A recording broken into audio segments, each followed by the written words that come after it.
problem, Larry. Thank you. Thanks, Eamon, for asking me. And I'm Larry. I'm a recovering alcoholic. Larry. I didn't need a drink today, thanks to the fellowship and the God I found in these rooms.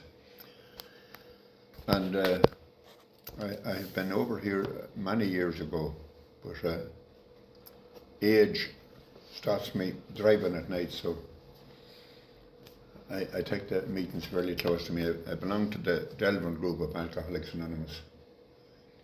And when Eamon asked me last night, I thought, the condition I'm in, I shouldn't be out at all, I'm under heavy sedation and doctor's orders. I have an ongoing serious medical problem, but the good thing about it is that I'm responding to it, and things are looking good at present. Where do I start? I think I know it came up out of the book anyway that I read one time, that I think it could be Bill or Bob that says, whenever the hand of AA is needed to reach out to help someone, I want the hand of AA to be there to help, something like that anyway.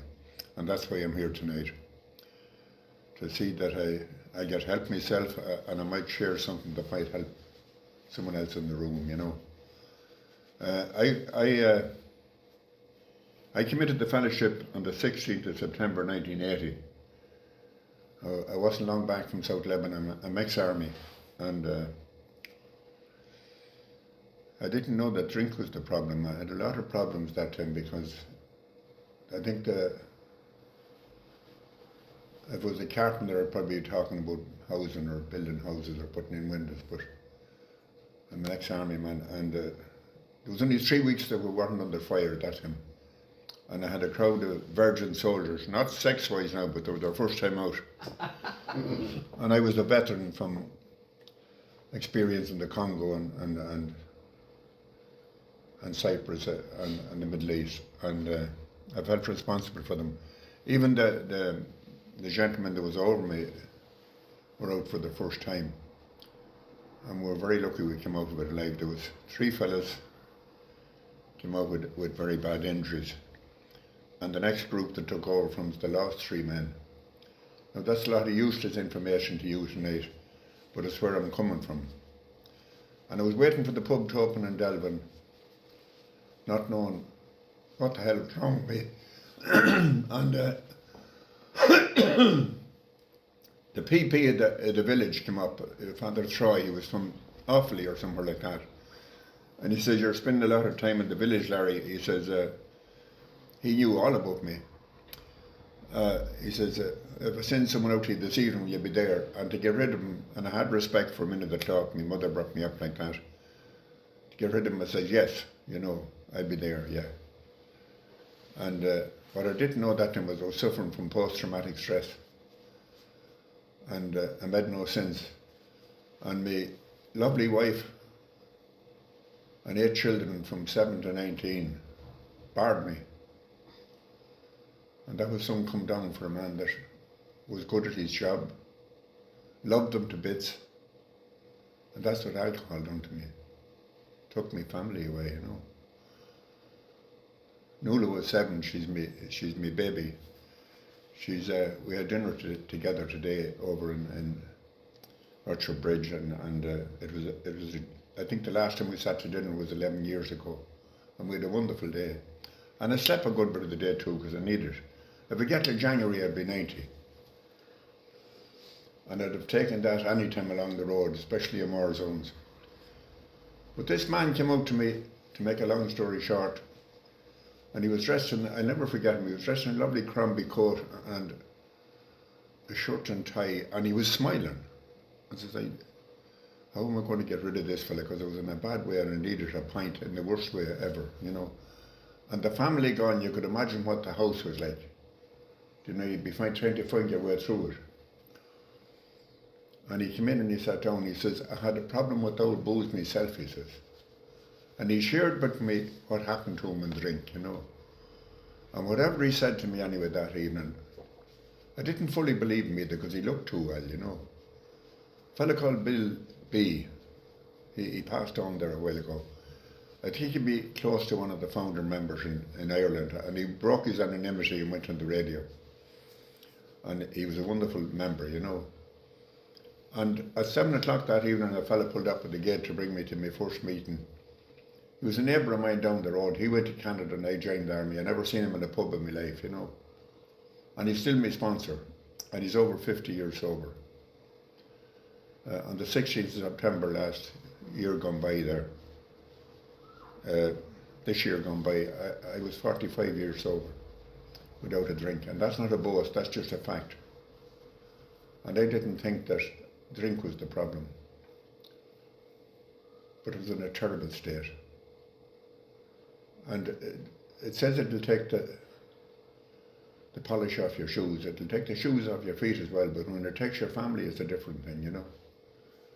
And that was, I think, what I needed to happen to me, or to have a look at myself. And I went to my first 15 meetings with this man, and he turned around to me and says, "You have a car. If you want to get sober, you know where the meetings are." And it was recommended that to me, you get in as many meetings as you possibly could in the first 3 months. I'd say I got in about 60. And the reason I'm talking about back there is, this is where it all began, you know. I was at in Lomond's Hospital in the Sunday morning meeting, and a fella from Kinnegad shared the meeting, and I broke down and cried. It was the first time I'd say I ever cried in my life, because I used to kill my emotions with booze. And that time, if a man was seen crying, well, I know my family would disown me if they seen me crying anyway, especially my father. He was a World War I veteran. And fear ruled my life a lot. There was 3 gods in the village: the sergeant of the guards, the parish priest, and the teacher. And they ruled by fear. So I grew up with a lot of fear in my life, you know. And to make a long story short anyway, I went to the 15 meetings. And this Sunday morning I was in Lomond's, and I broke down and cried, and this fella came down, he had a lovely suit of clothes. He was from Donegal. He was after drinking his way through 2 pubs. And he put his arms around above me. He said, "I think you were going to make it." And that was the day I accepted that I had a problem with drink. And if you don't accept you have a problem with drink, you're in the wrong place, you know. Well, that's from my experience anyway. So I left no stone unturned to try and get a handle on this. And I made no progress till I got a God back in my life. I lost my God in Jerusalem, and I found him in AA. I found a God of love, and I found a God of forgiveness. And if I didn't find that type of a God, I wouldn't be here tonight, you know. And as a result of that, I had to do marriage counselling. I was introduced to my family. And when I was leaving the army, I discovered that I was 7.5 years away from them through overseas and border duties in this country and courses and whatnot. That takes a toll out of a marriage too. But the good thing about it is that this marriage counsellor turned around and he asked my daughter Jacqueline what she thought of, she was about 15 at the time, what she thought of her father, and she said that, "I think he's a bit mad." And sure, I suppose it's one of the steps there, insanity, you know. I even looked that up in the dictionary, what insanity was. It's behaviour outside the normal. I qualified. And then she says, "He won't let me go to the discos." I was protective of her as well, you know. And then he asked a son of mine that passed away there a year ago, Noel. He was in the fellowship for a long time too, and went back in the drink, and unfortunately he's in heaven today. But he asked Noel what, he says, Noel said that my father is mad. I wouldn't stay in the one house with him. That was some salute to a fella that thought he was doing very well. And in actual fact, it was recommended for promotion after coming out of South Lebanon. That's the way I came in. And I made no progress whatsoever for 5 years because I had no God in my life. I think I thought I was God for a long time, you know. And it was only when I discovered that it was accidental. big Paddy that passed on, he brought me up to Letterkenny to a convention. And he was from Donegal himself, and we stopped at the Mothers and we had breakfast. And roughly about 2 hours before that convention finished, he introduced me to this fella called Mickey from Derry. And I was 5 years off the drinking. I thought I was doing awful well, you know. And this fella started to talk to me anyway. He says, well, Laurie, he says, from what I can see, the only thing you've done was put the cork in the bottle. He says, you're full of shit, he says. And if you don't get on the programme, he says, you're going to drink again. Just I thought, this was after insulting me. And then he said to me, you know, he says, my daughter, he says, she's 19, she got 6 months to live with cancer. And he says, my son, my only son, has been threatened by the Protestant extremists. And last week, I had to go down and identify my brother. He was pulled out of the river. And he said the head was ate off him with fish. And he says, I was very lucky, he says, that I was 70 years sober, he says. If it was less, I might have drank, he says. Just this fella, you know, he stuck me to the ground, you know. And the next question he asked me really sickened me. Laurie, he says, how long was it ago since you told your wife you loved her? And I couldn't remember. I brought her gold from Beirut when I was coming home. Left money on the table and went off to the pub. And not all the time, but in the finishing me drinking. And I loved that woman to bits. That's what alcohol, and that's how I come in. And when I went home after that convention, I put my arms around Nuala and she froze in my arms. That's what drink done to me. It left me like an animal, you know. Or nothing short of it, you know. Probably an animal would have more feelings. But I worked on it. And it was only when I got a handle on this God. Now I had a manager in my life, you know. And I don't know who, if someone asked me who God is tonight, I have no clue. But he's in this room tonight. When there's 2 people assembled, I believe that God is around, you know. I have no clue who it is, but I use it, and when I get into trouble, the sort of prayers I say, sometimes it'll be swearing. You'll have to handle this, I can't handle, you'll have to take over this and look after it. That's how I manage my life today.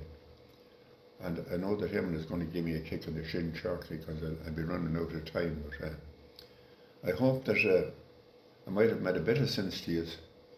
And if there's anyone who wants to ask me a question after the meeting, I'll do my best to share my experience. But my experience that this program does work. And I have a program now that's keeping me very close to the higher power when I need it most of all, because the news I got there a while back is that I haven't long to live, you know. And that's not a boast or a bluff or anything like that. That is actually a fact. And I'll leave it at that. Thank you, Larry.